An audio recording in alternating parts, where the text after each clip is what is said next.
지난 시간에 이어서 22페이지 조리로부터 계속 진행을 합니다.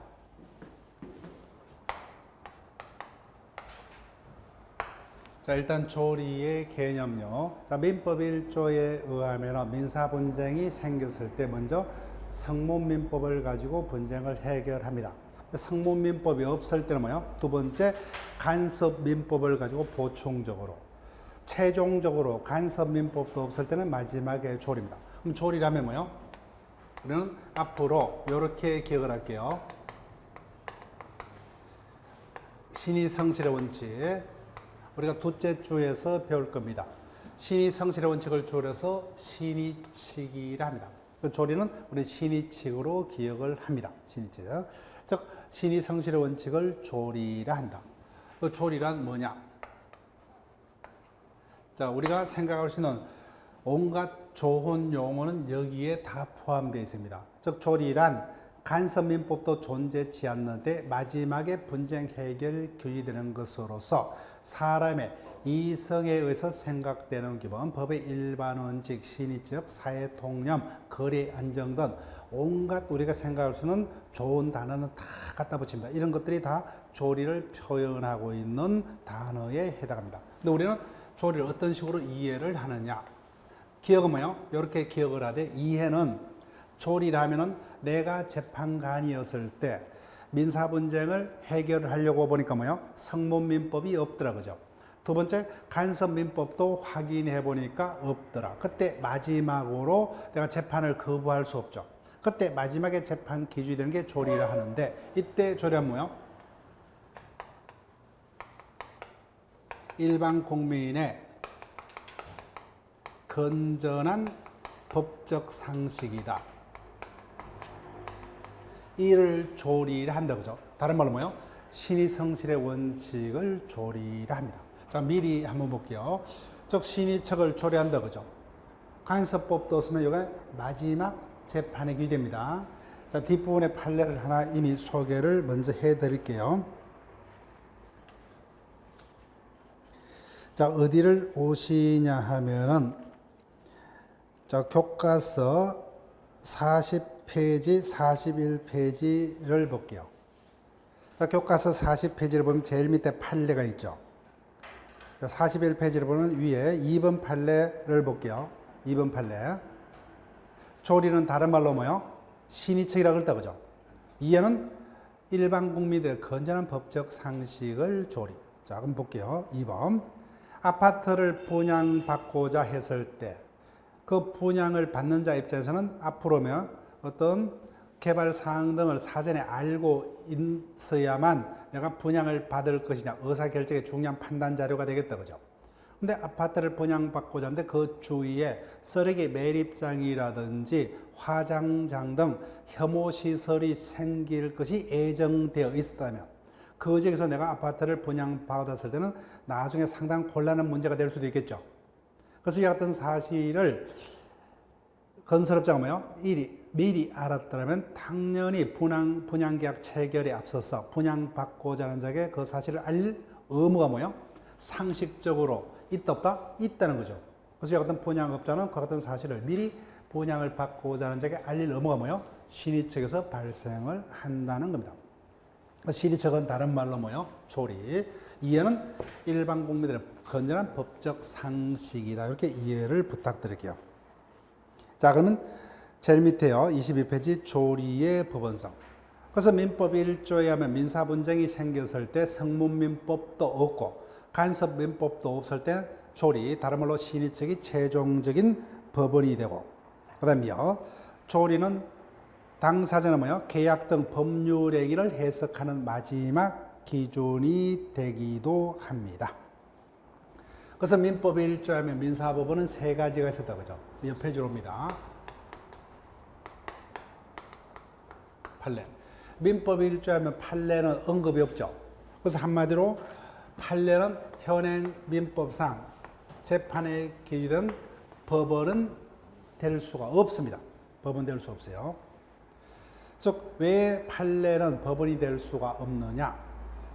자, 판례라면은 어떤 우리 사회에서 사건이 발발했을 때, 그죠? 유사한 사건이 계속 생겼을 때 그에 관한 대법원의 판례가 쭉 누적되죠. 그래서 하나의 법칙을 마련합니다. 그때 성립하는 법을 판례법이라 하는데, 어떤 판례는 민법을 유지하면 법이 될 수가 없다. 왜냐하면 우리는 국가 권력의 남용을 막기 위해서 국가 권력을 세 가지로 나눠서, 그죠? 각각 다른 기관에게 맡깁니다. 그 상권 분립주의를 취하고 있다. 그래서 입법권은 누구에게? 국회에다가, 행정권은 행정부에다가, 사법권은 뭐요? 사법부에다가 맡긴다, 그죠? 근데 대법원 판례가 법원이 된다면 입법권을 누가 가지는 결과가 됩니까? 법원이 가지는 결과가 되죠. 명백히 상권 분립에 반하기 때문에 현행법상 판례는 법원이 될 수가 없다. 다만 우리는 신급제도를 유지하고 있죠, 그죠? 1심, 2심. 그래서 국민은 누구나 원하면 최종적으로 대법원의 재판을 받을 권리가 있습니다. 그래서 우리는 신급제도를 유지하고 있기 때문에 신급제도의 실효성을 위해서 뭐요? 하급심의 판단은 뭐요? 당의 사건에 한해서는 자기보다 상급심의 재판 결과에 반드시 따라야 되죠. 따라서 법원 조직법에 하면은 하급심 뭐요? 당의 사건에 대해서는, 당의 사건에 관해서는 하급심은 상급심의 판단에 구속됩니다. 상급심의 판단에 기속이 된다. 자, 일반적으로 기속이라는 단어는 우리 일상생활에 쓰는 용어가 아니죠. 이렇게 이해하시면 돼요. 구속된다. 따라서 신급제도 지상 당의 사건에 한해서는 하급심은 반드시 뭐요? 상급심의 판단에 따라야 합니다. 따라서 우리는 판례는 법이 아니기 때문에 당의 사건에 한해서는 하급심은 상급심의 재판에 구속됩니다. 따라서 뭐요? 다른 사건에 대해서는 상급심의 판단은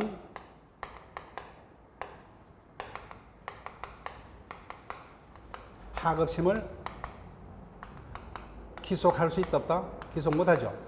따라서 다른 사건에서는 하급심은 상급심의 판단을 반드시 따를 필요가 없습니다.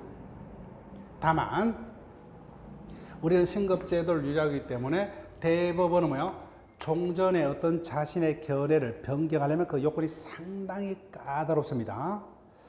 우리가 국회에서 법을 만들 때는 원칙적으로 뭐요? 가반수 출석과 가반수 찬성만이 있으면 법을 만들 수가 있습니다. 근데 국회 제적인이 300명이라면 가반수가 150명이죠. 그 다음에 가반수 151명이 출석해서 뭐요? 다시 출석에 가반수만 찬성. 그러면 75명. 총 76명만 찬성표를 던지면 법안이 통과가 됩니다. 그런데 대법원 판례는 대법원장을 포함해서 14명입니다. 기존의 대법원 판례가 변경되려면 제적 3분의 2 이상의 찬성이 있어야 됩니다. 출석의 3분의 2가 아니에요. 제적 3분의 2입니다. 엄청나게 힘들죠. 엄청나게 힘듭니다. 따라서 예를 들게 되면은 내기 골프가 이게 도박이냐는 겁니다. 도박이냐. 그래서 대법원은 도박죄로 처벌이 되어야 한다. 이게 대법원의 일단 판례입니다.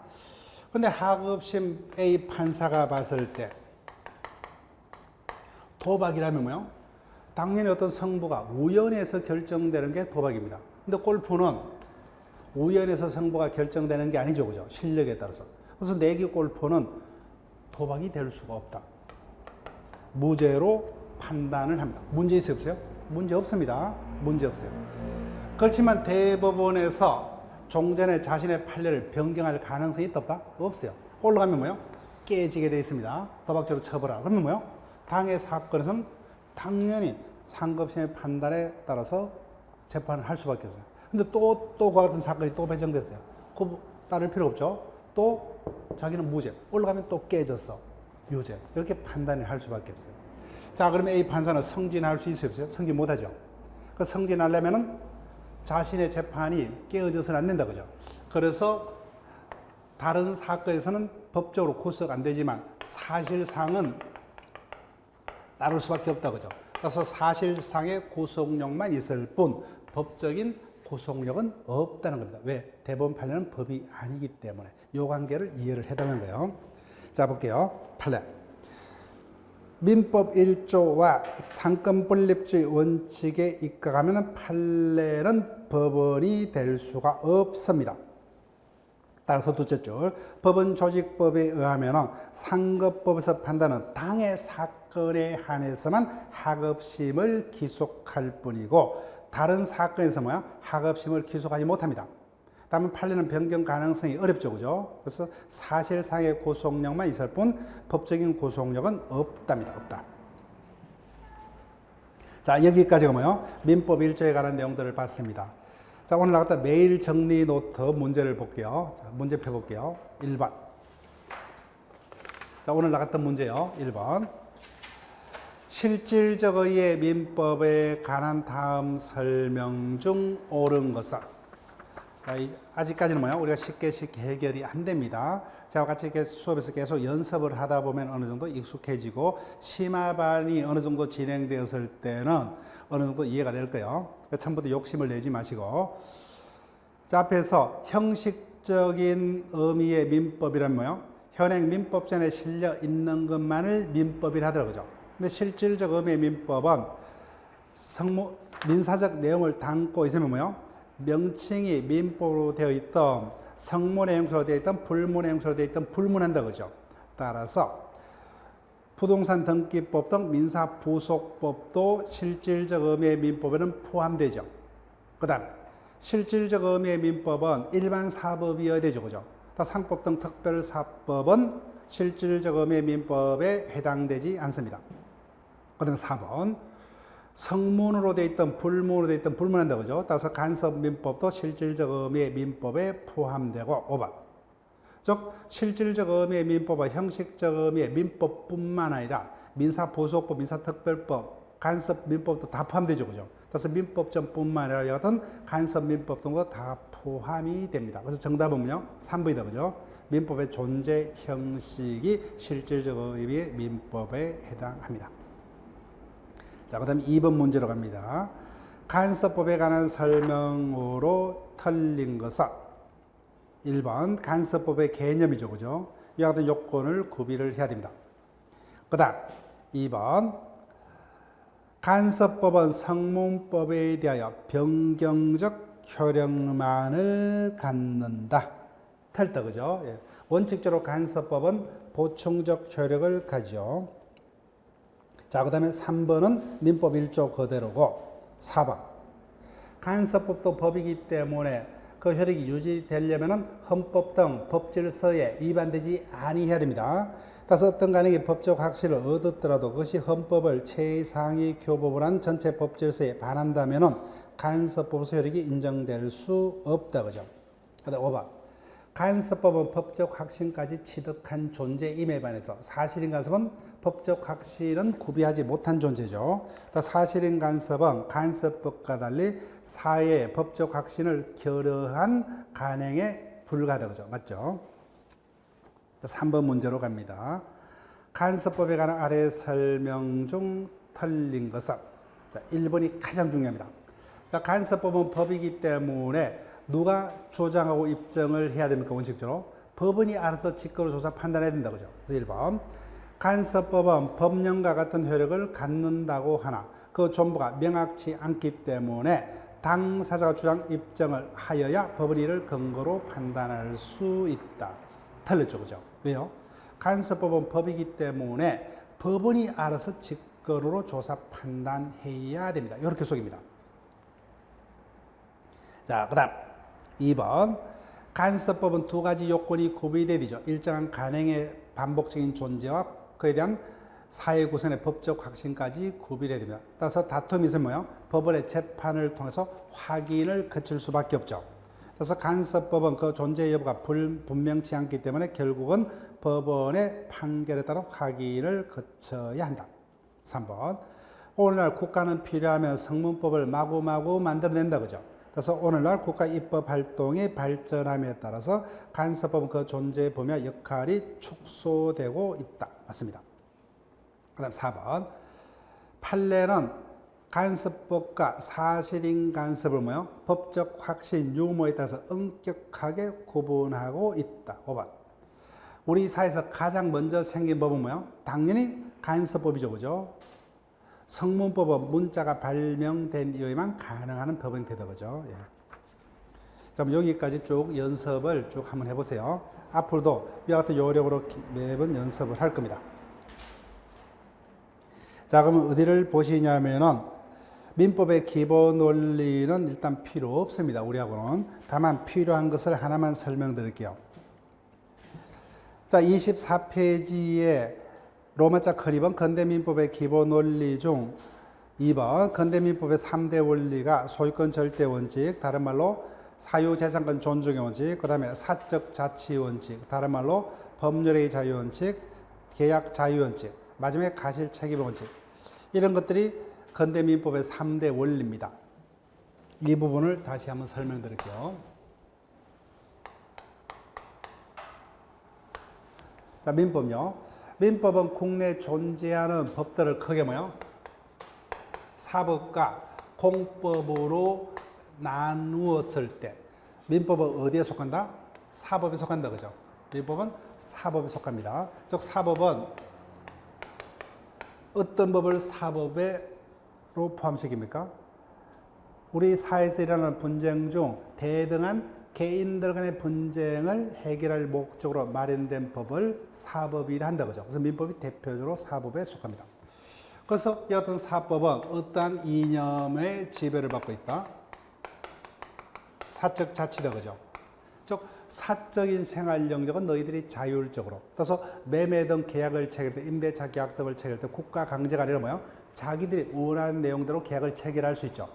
이를 사적 자치 원칙. 그래서 원하는 대로다. 그죠? 그래서 자기들이 원하는 대로의 어떤 효과가 발생한 대표적인 제도가 법률행위입니다.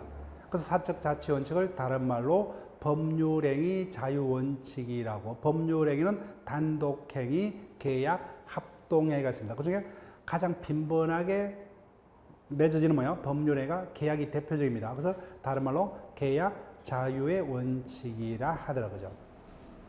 그래서 민법은 사적 자치 원칙이 지배하고 있기 때문에 민법상의 조문은 뭐예요? 원칙적으로 강행 법규가 아닌 임의 법규가 원칙이다. 그죠? 이것을 다시 확인을 했습니다. 자, 그러면 넘기시면은 26페이지로 옵니다. 자, 기초반에서 설명인데 다시 한번 설명드릴게요. 법률 용어 정리. 자, 우리는 성문법주의로 돼 있다. 그죠? 성문법주의. 그래서 국회에서 우리 사회에서 일어날 수 있는 분쟁을 예상해서 이를 해결해서 쭉 법을 마련하고 있습니다.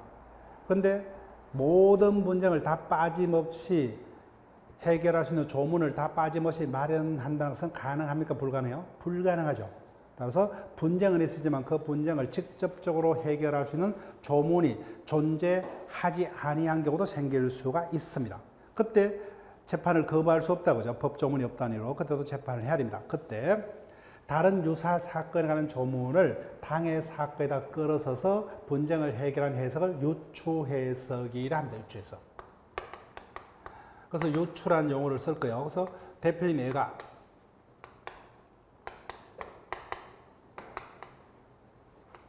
사단법인에 관한 분쟁을 해결해서 민법의 조문들이 쭉 마련되어 있습니다. 근데 사단은 사단인데 아직까지 뭐요? 설립 등기를 못해서 법인이 되지 못한 사단을 비법인 사단, 우리가 법인 파트에서 다시 자세히 설명드립니다. 또는 권리 능력 없는 사단이랍니다. 여기에 대해서 뭐요? 조문이 마련되어 있지 않습니다. 그때 어떤 비법인 사단의 분쟁을 어떻게 해결할 것이냐? 사단이라는 점에서는 뭐요? 양자가 동일하다. 그죠?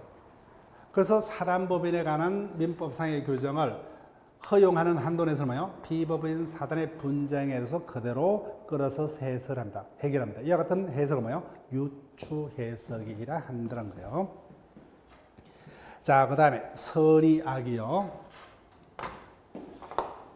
그래서 기초반에서도 강조했지만 일단 우리가 법상의 용어가 우리 일상적인 용어하고 의미가 다를 수도 있다. 그죠? 그래서 선의라 하면은 일정한 사실을 모른다를 선이라고, 반대로 뭐요? 악이란 것은 일정한 사실을 알고 있다를 악이라 한다, 그죠? 그래서 우리가 조문상으로 뭐요? 한문으로 선이라 표현하기도 하고, 그 뭐요? 우리말로 모르고, 그죠? 이렇게 우리말로 풀어서 서술하기도 하고, 악이도 똑같습니다. 알고 있는 거죠. 이렇게 우리말로 표현을 하기도 합니다. 한문으로 악이라고도 표현을 합니다. 그래서 일반적으로 법은 뭐요? 당연히 일정한 사실, 알고도 같은 행위를 하는 자는 보호할 필요 없죠. 그래서 일반적으로 악의자는 보지 않고 선의자를 보호하는 여튼 규정 등을 거래안전에서 쭉 둡니다. 선의 악의 개념을 설명드렸고, 그래서 3번요. 그래서 법조문상으로 선이라는 단어를 직접 쓰기도 하고 뭐요? 풀어서 우리말로 쓰기도 합니다. 따라서 알았거나는 뭐요?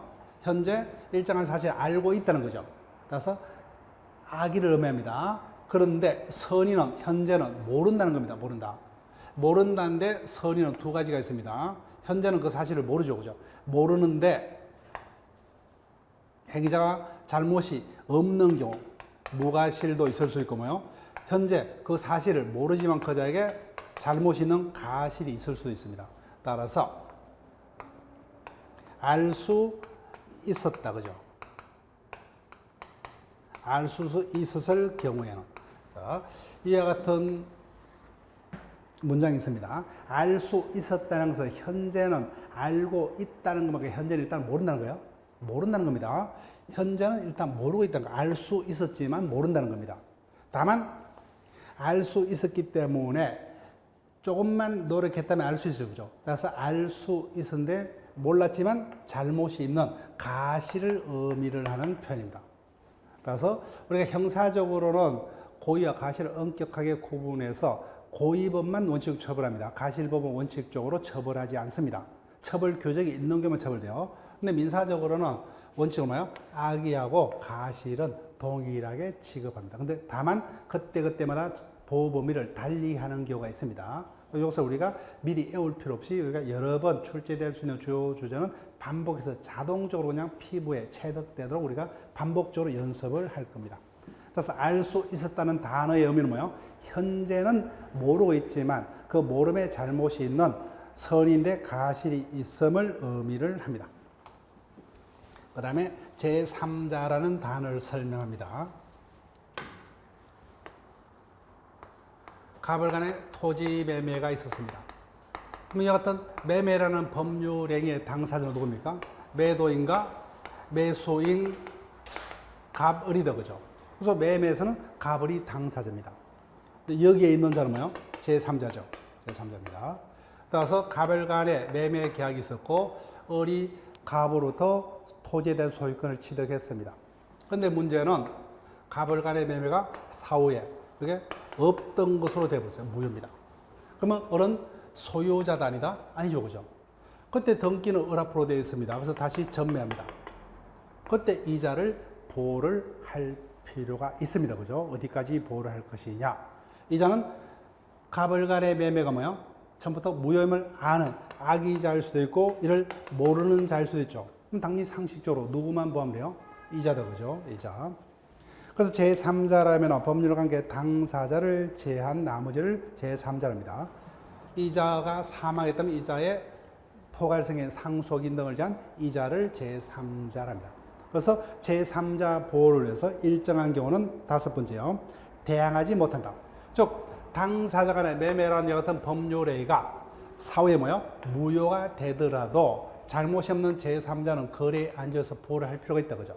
그래서 일정한 경우 우리 법은 선의자를 보호하는, 즉 제3자에 대해서는 무효를 주장하지 못한다, 대항하지 못한다, 이와 같은 규정을 둡니다. 자, 그다음에 준용요. 그래서 우리는 성문법주의를 지향하고 있습니다. 자, 그때 보겠지만 법인의 경우는 이사가 대내적으로 법인의 업무를 집행하고 대외적으로 법인을 대표하는 업무집행 대표기관입니다. 그래서 이사에 대해서 뭐예요? 많은 수의 조문을 두고 있습니다. 근데 청산 단계에서는 청산인이 이사하고 똑같은 기능을 수행하는 자입니다. 따라서 청산법인의 경우는 청산인이 청산법인의 업무를 집행하고 대조로 청산법인을 대표하는 자. 즉 종자는 이사하고 똑같은 지위에 있는 자입니다. 그럼 이자도 뭐예요? 똑같은 숫자의 조문이 필요하겠죠. 그럼 똑같은 조문을 법전에 싣는다면요, 법조문이 엄청나게 두꺼워지겠죠. 그래서 한마디 합니다. 청산인에서 뭐예요? 이사에 관한 규정을 청산인에게도 준용한다. 그럼 뭐예요? 당연히 이사에 관한 규정이 청산인에도 그대로 적용되는 경우. 그러면 조문의 부피가 엄청나게 간소화되겠죠. 이와 같이 조문을 간소화시키는 입법 기술상의 용어를 준용이라 합니다. 그래서 개념 정도를 설명드렸습니다. 수업에 우리가 익숙하게 해서 개념 정도를 소개해드렸다. 자, 그럼 어디로 오시냐 하면은 31페이지로 옵니다. 자, 제일 위에 체크 포인트를 보니까 뭐요? 여기서는 최대 두 문제가 출제가 됩니다. 자, 거기서 출제될 수 있는 논점이 쭉 넘기시면은 한 장을 넘기면 33페이지 제일 밑에 권리 종류가 있죠. 자, 기출연도를 보니까 아주 자주 출제가 되죠. 그래서 우리가 지난 시간에 봤던 민법 1조와 똑같이 뭐요? 한 10번 출제가 되면 7번 내지 8번 정도 출제가 되는 주요 논점입니다. 그 다음에 다시 쭉 넘겨볼게요. 몇 페이지로 오시냐면은 38페이지로 옵니다. 민법이죠. 신의 성실의 원칙과 권리 남용 금지 원칙. 제일 밑에 보니까 기출 표시가 되어 있죠. 이건 거의 매번이에요. 거의 매번. 거의 매번입니다. 우리 시험에서 거의 빠짐없이 거의 100% 출제되는 논점이에요. 자, 그래서 항상 우리가 교재를 읽을 때는 제일 위에 뭐예요? 윗부분에 모두 부분의 학습 체크 포인트를 그냥 아무 의미 없이 이 부분을 기술한 게 아니에요. 우리가 어떤 기본서를 읽을 때 출제되는 주제가 어떤 게 있느냐, 그죠? 앞으로 책을 읽을 때 어떤 부분에 내가 노력을, 그죠? 힘을 더 들여서 중점적으로 체크할 필요가 있느냐. 출제되지 아니했던 부분은 또 출제가 안 됩니다. 출제되었던 부분에서 계속 출제가 되기 때문에 그 부분은 계속 반복적으로, 더 출제가 되지 않는 부분은 출제될 가능성이 없기 때문에 반복해서 볼 필요 없어요. 수업 시간에서 설명으로 만족을 하시면 좋겠습니다. 그래서 공부 범위를 줄이는 것 같은 어떤 용도로 사용을 부탁드릴게요. 자, 그러면 31페이지부터 본격적으로 진행을 합니다.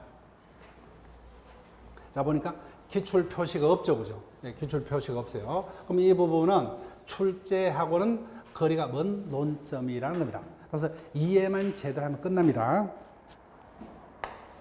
자, 법률 관계란 개념이 있습니다. 법률 관계. 자, 일단 단어요. 관계라는 단어는 우리가 일상적으로 쓰고 있는 의미하고 똑같습니다. 근데 관계라는 단어는 나 혼자서 무인도에 있을 때는 관계라는 단어는 생길 수도 없습니다. 항상 대비되는 지위를 생각지 않고는 사용할 수 없는 단어입니다. 나와 와이프의 관계, 나와 자식 간의 관계죠. 채권자와 채무자의 관계, 매도인과 매수인의 관계. 그래서 대비되는 지위를 생각할 수밖에 없죠. 그럼 법률 관계라면 어떠한 관계를 말하느냐?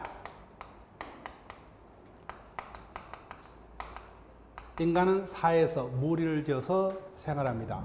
필연적으로 뭐요? 분쟁이 생길 수밖에 없어요. 근데 그 분쟁을 해결치 않고는 우리의 평화로운 사회생활은 이루어질 수가 없다. 그래서 사회생활에 따른 분쟁이 해결되어야 하는데 그 해결이 되는 기준이 두 가지가 있습니다. 사회생활이 평화롭게 유지가 되기 위해서 뭐예요? 우리가 사회생활에서 반드시 따라야 되는 행동의 규칙 또는 기준이 있다, 그죠?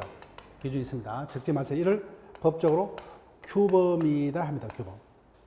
우리가 사회생활에서 반드시 따라야 하는 행위의 기준 내지는 규칙을 법적으로 규범이라는 단어를 씁니다. 근데 규범에는 크게 두 가지. 우리가 배우고자 하는 법에 해당하는 규범도 있고, 그래서 이 단어는 그냥 외울 필요는 없어요. 그 다음에 법을 제한 나머지 규범, 기타 규범 어떤 게 있느냐? 도덕, 종교, 간섭 등의 기타 규범도 있습니다. 그 중에서 분쟁이 생겼을 때 뭐예요? 법에 의해서 그 분쟁이 규율되는 우리의 사회생활 관계를 법률 관계라 합니다. 법률 관계. 나머지 분쟁이 생겼을 때 법이 아닌 나머지 기타 규범에서 그 분쟁이 규율되는 생활 관계를 법률 관계와 대비해서 뭐요? 인간 관계다 이렇게 제목을 붙입니다. 자, 이 부분이 대학 교수님들의 어떤 용어가 통일이 안 돼 있습니다. 근데 보통은 인간 관계라는 단어를 씁니다. 그래서 양자의 근본적인 차이점은 법은 국가가 국민으로 하여금 지키게끔 마련한 규범이죠. 그죠? 강제 규범입니다. 그래서 법률 관계에 기한 약속이 제대로 실행이 안 되면은 법의 힘을 빌어서 권리여부를 강제적으로 실현할 수 있죠. 그런데 이 부분 어른을 공경하라 그죠. 부모에게 효도하라. 이와 같은 도덕 등을 지키지 아니한 데서 국가가 강제할 수는 없죠. 그죠. 그 양자의 근본적인 차이점은 강제성 유무에 따라서 차이가 있습니다. 그래서 법률 관계에 기한 약속은 법의 힘을 빌어서 강제할 수가 있습니다. 이 부분은 그와 같은 강제의 가능성이 없습니다. 자, 여기까지 볼게요. 파트. 인간의 사회생활 중 법에서 규율되는 생활관계를 법률관계, 법률 예, 도덕 등에서 규율되는 생활관계를 인간관계라 하고, 양자는 뭐요? 근본적으로 강제성 유무의 차이가 있습니다. 자, 로마자 컨입은요. 1번 인간관계.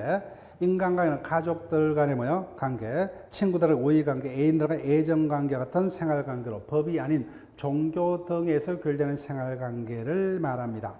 따라서 이와 같은 인간관계에 따른 약속은 위배하더라도 법의 힘을 빌어서 강제할 수가 없습니다. 그 다음에 호의관계요. 호의관계는 인간관계의 하나에 해당합니다. 호의관계. 말 그대로 뭐요?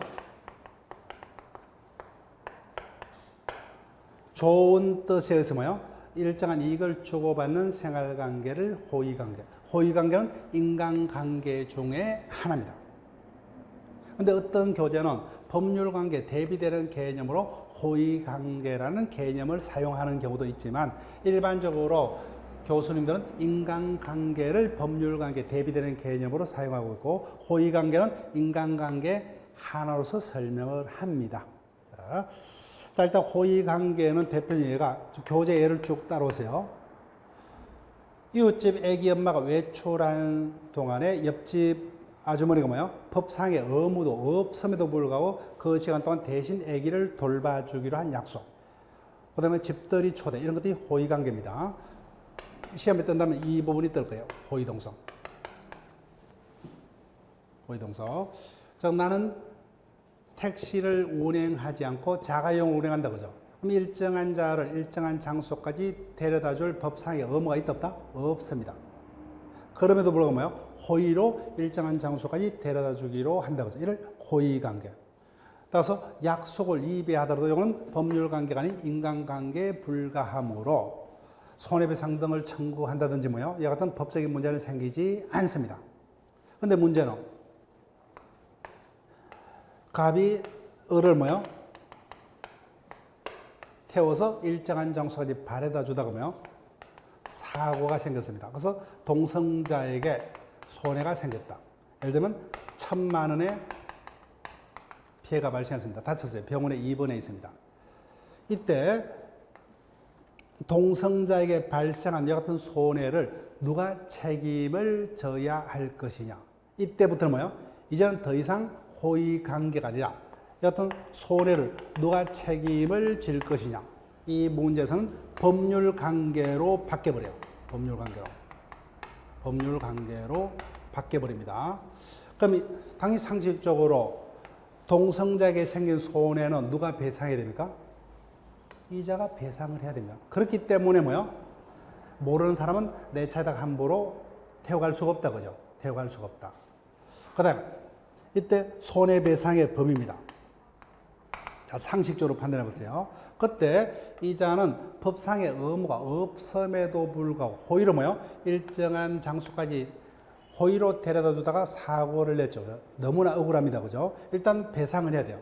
그때 배상의 범위가 이자에게 발생한 손해 전부를 배상을 해야 되는 게 원칙이냐. 아니면 처음부터 억울하기 때문에 일반 사고들 뭐요? 손해배상 뭐요? 전부 다 강경해서 배상하는 게 원칙이냐는 겁니다. 어느 게 원칙이냐? 전부 책임을 지는 게 원칙입니다. 그러니까 뭐요? 더욱더 모르는 사람은 내 차에다가 태워줄 수가 없다. 이게 호의관계라는 법적인 결론입니다. 자, 여기까지 볼게요. 자, 호의관계. 호의에 의해서 일단 이익을 주고받는 관계. A가 쭉 적혀 있죠. 둘째 줄. 또 호의관계는 법률관계가 아닌 인간관계 하나이기 때문에 원칙적으로 법률 문제는 생기지 않습니다. 따라서 그 약속을 뭐요? 위반하더라도 법의 힘을 빌어서 강제할 수가 없습니다. 다만부터만 제대로 이해하시면 돼요. 다만 호의관계 수반에서 손해가 생겼다 그죠? 그 호의동성의 경우 중간에 교통사고가 생겼습니다. 그래서 동성자가 다쳤습니다. 그때 동성자에게 생긴 재산상의 손해를 누가 책임질 것이냐? 그때부터는 뭐요? 법률 문제로 바뀝니다. 그때 넘기면은 이와 같은 사고가 발생하면 운행자가 동성자에게 생긴 손해를 배상해야 됩니다. 그때 원칙적으로 뭐요? 전부 배상이 원칙입니다. 다만 너무 억울하죠, 그죠? 그래서 판례는 여러 가지 어떤 근거를 통해서 뭐 가실상계라든지 무상계약의 법리 등 여러 가지 근거를 삼아서 뭐야? 애조로 강경을 인정을 합니다. 자, 그럼 호의관계하고 법률관계는 어떻게 구분할 것이냐? 공짜라 해서 뭐요? 무상성이 법률관계와 호의관계를 구별할 수 있는 기준이 될 수가 없습니다. 우리가 그때 배웠지만 사용대차, 정려 등은 뭐요? 무상이지만 법률관계에 해당합니다. 법률관계. 그래서 무상성이 양자를 구별할 필요가 없어요. 구별 못합니다. 그래서 양자의 구별은 내가 한번 약속을 했죠. 그 약속을 뭐요? 어떤 일이든 끝까지 법적으로 책임을 지겠다. 이와 같은 의미의 약속이라면 이건 법률관계입니다. 최대한 노력해보겠다. 그죠?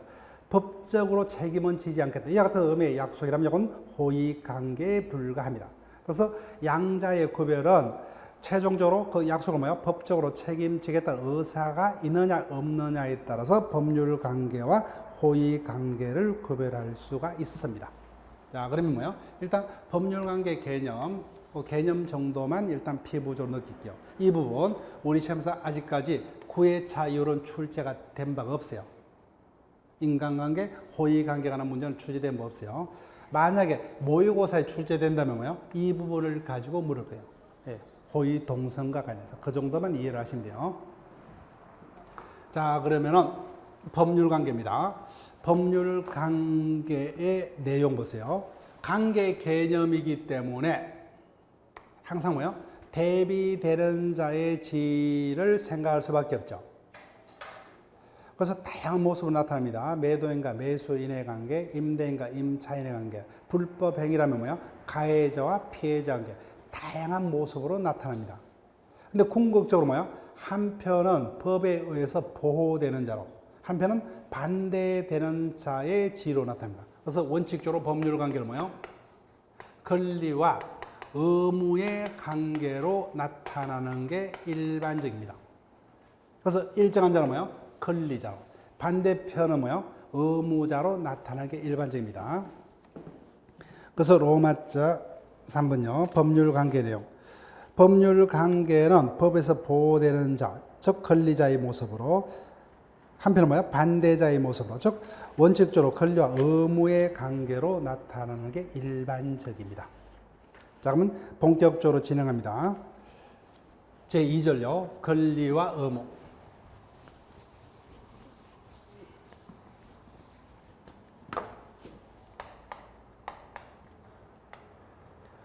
의무는 권리의 반대다, 그죠? 그래서 우리는 권리 위주로 배우기 때문에 권리만 정확해요. 그래서 내가 가지고 있는 권리는 많죠, 그죠? 즉, 자동차를 소유하고 있다, 그죠? 소유권이라는 권리가 있고, 내가 타인의 어떤 건물을 전세를 얻어서 사용한다, 그죠? 그러면 전세권이라는 권리가 있고, 뭐, 빌려서 사용한다, 그죠? 임차권이라는 권리가 있고, 뭐, 생명권, 정조권 등 여러 가지 권리가 있습니다. 근데 이거 권리를 한꺼번에 공통적으로 개념을 정의를 하고자 했을 때 권리가 뭐냐? 권리란 일정한 이익을 누릴 수 있도록 법에 의해서 주어진 힘을 권리라 합니다. 권리. 자, 자연스럽게 우리가 쭉 기억이 될 거예요. 자, 권리란 우리 주에서 무수한 권리가 인정되되 한마디로 권리란 일정한 이익을 누릴 수 있도록 한문으로 표현하면 뭐요? 향수할 수 있도록 법에 의해서 주어진 힘을 권리라 합니다. 권리. 자, 구별 개념요. 먼저 권리하고 권한은 어떻게 구분될 것이냐. 권리라면 뭐요? 일정한 이익을 누릴 수 있도록 법에서 주어진 힘을 권리라 했다 그죠? 자, 그러면 권리 볼게요. 교통사고 났습니다. 이자가 뭐야? 가해자입니다. 이자가 피해자입니다. 1,000만 원의 손해가 갑으로부터 생겼습니다. 그럼 이자는 뭐예요? 그 교통사고에 따른 자식에 발생한 1,000만 원의 손해배상을 받을 수 있는 권리자죠. 이자는 손해배상을 낼 의무자죠. 그래서 이자가 권리를 행사를 하게 되면 1,000만 원이란 이익은 누구에게 생깁니까? 권리자 자신에게 생기죠. 이게 권리입니다. 권리. 자, 그럼 권한은 어떻게 구분되느냐?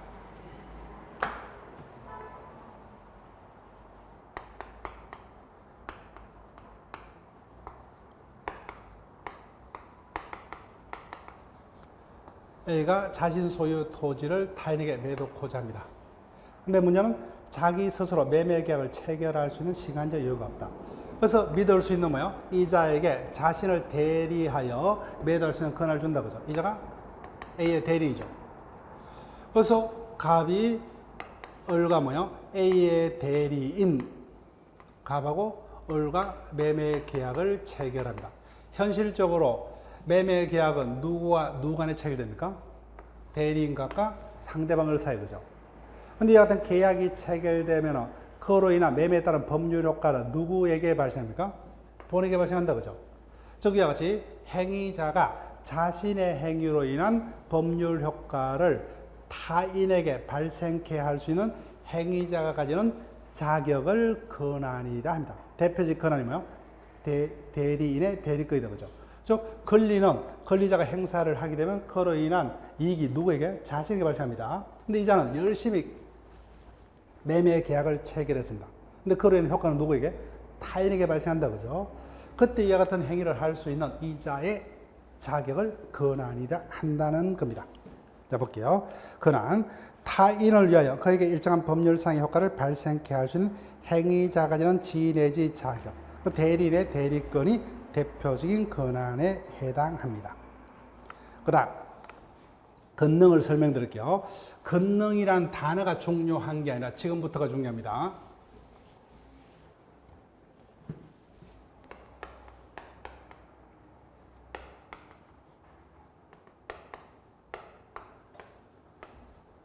갑이 소유자입니다. 그럼 갑은 어떠한 권리가 있죠?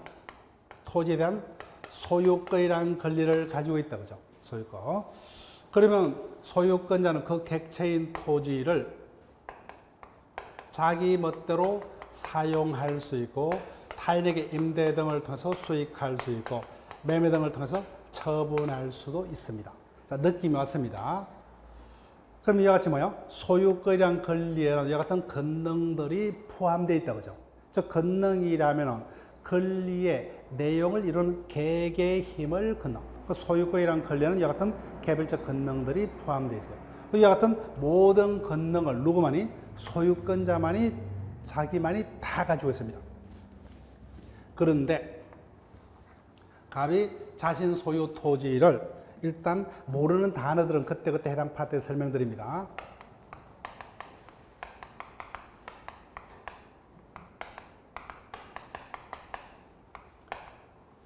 을에게 전세로 빌려줍니다. 그러면 전세권이 존속하고 있는 동안에는 그 토지는 누구만이요? 전세권자만이 사용 수익할 수 있죠. 같은 사용 수익 권능을 전세권자 등이 가진다 그죠? 그래서 전세권 등의 권리는 소유권에 속하는 권능 중 뭐예요? 사용 수익 권능을 대상으로 합니다. 그래서 이와 같은 지상권, 지역권, 전세권 등의 물건을 용익 물건이라 합니다. 그 다음 갑이 돈이 필요합니다. 근데 토지가 더 가격이 오를 것 같다 그죠? 당장 팔 기는 싫고 여하튼 처분할 수 있는 처분 권능을 담보로 해서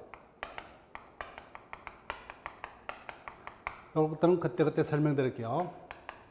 은행으로부터 저당을 잡고서 그죠. 그래서 은행에 저당을 잡고서 돈을 빌렸습니다. 그럼 이 같은 저당권이 존속하고 있는 동안은 그 객체인 토지를 처분할 수 있는 권능은 누가 가지고 있어요? 저당권자의 은행이 갖고 있겠죠. 이 같은 저당권능의 물건을 담보 물건이라 합니다. 담보 물건. 근데 소유권자는 그 객체에 속하는 이와 같은 모든 권능을 뭐예요? 자기가 다 가지고 있죠. 그죠? 그래서 소유권을 전면적 물건 또는 완전한 물건이라 합니다.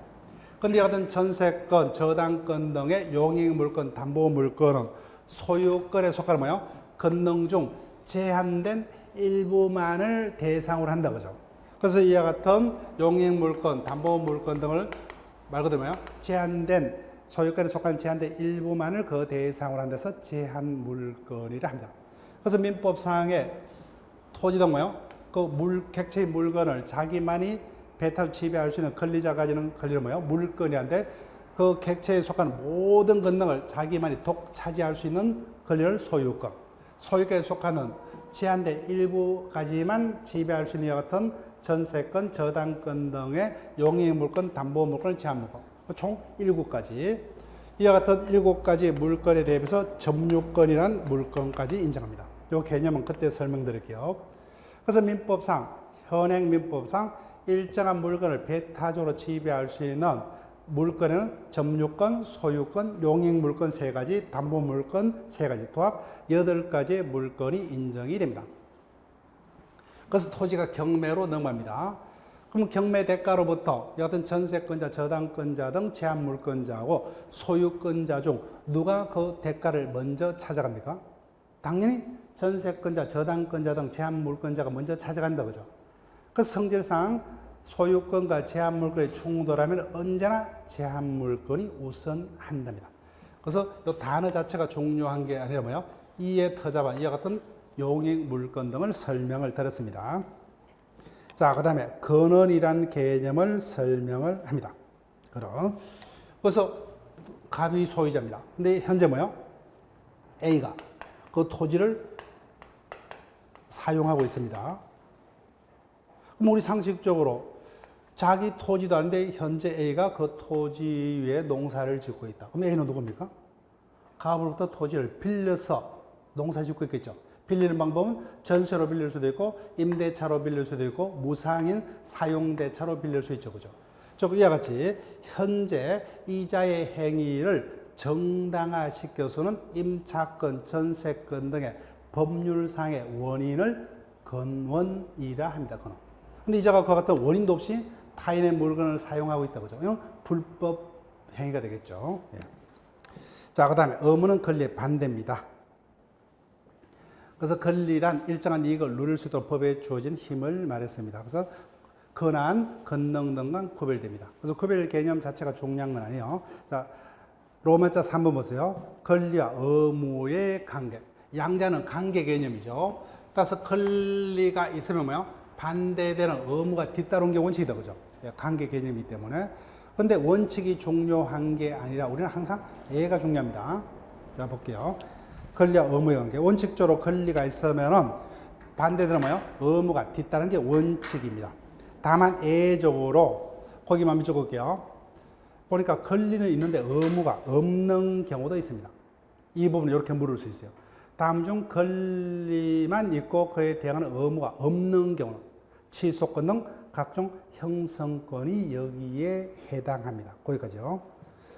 그래서 다만 예외적으로 권리만 있고 의무는 없는 경우가 있다. 거기까지만. 반대로 의무는 있으나 권리는 없는 경우도 있습니다. 거기까지는 출제 안 될 거예요. 그래서 법인의 경우 각종 등기 의무라든지 공고 의무는 의무만 있고 권리는 따로 존재치 않습니다. 그래서 양자의 관계는 예외적으로 뭐예요? 권리는 있지만 의무는 뒤따르지 않는 경우도 있더라. 그 부분. 문제가 출제되면 형성권을 찾는 문제예요. 형성권은 쉬었다가 다음 시간에 설명을 드립니다. 좀 쉬었다가 본격적으로 권리의 종류, 즉 출제가 된다면 여기서 출제가 됩니다. 자, 쉬었다 할게요.